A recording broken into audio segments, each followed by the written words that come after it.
We've learned how to solve a degree of freedom analysis for one piece of equipment, but most chemical processes have hundreds of pieces of equipment and thousands of pipes going everywhere. So it's important that we have a logical process to break down a large process into smaller chunks so that we know where to start and we can confirm that it's solvable. So let's just construct a process where we start with a reactor, sort of the basis of most chemical processes, and followed by a separator, because we've probably got a mix of products coming out and resulting in our final product. Yeah, but you're being way too nice, Lisa, because one of the things that we often see is that there's going to be a stream here that is what we didn't get to separate. And a lot of times this is going to be unreacted reactant, so we're going to recycle this back to the front. And then we have a stream coming off of the front here, off of this splitting point, that's going to be emitted to the environment. So now it's a lot more complicated.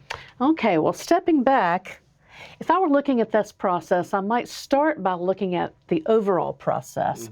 So I'm going to draw a dashed line, sort of encompassing the whole process.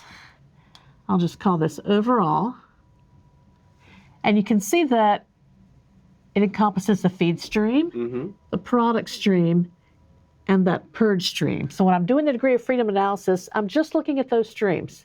But we could also do a balance, say, around just a single unit operation. We could just do a balance around the reactor. And in this case, we need to know what goes in and out of the reactor. And then likewise, we could do the same thing with the separator if we wanted to. We could try to write a balance around there. We need 3 different streams to take to keep a look at whenever we do something like that. That's true. Now we've also got the split point here where these 3 streams come together. Now remember, the split point is a little bit tricky because we can only write one balance around the split. That's an important point. And there's one other one here, right here, where we have this mixing point.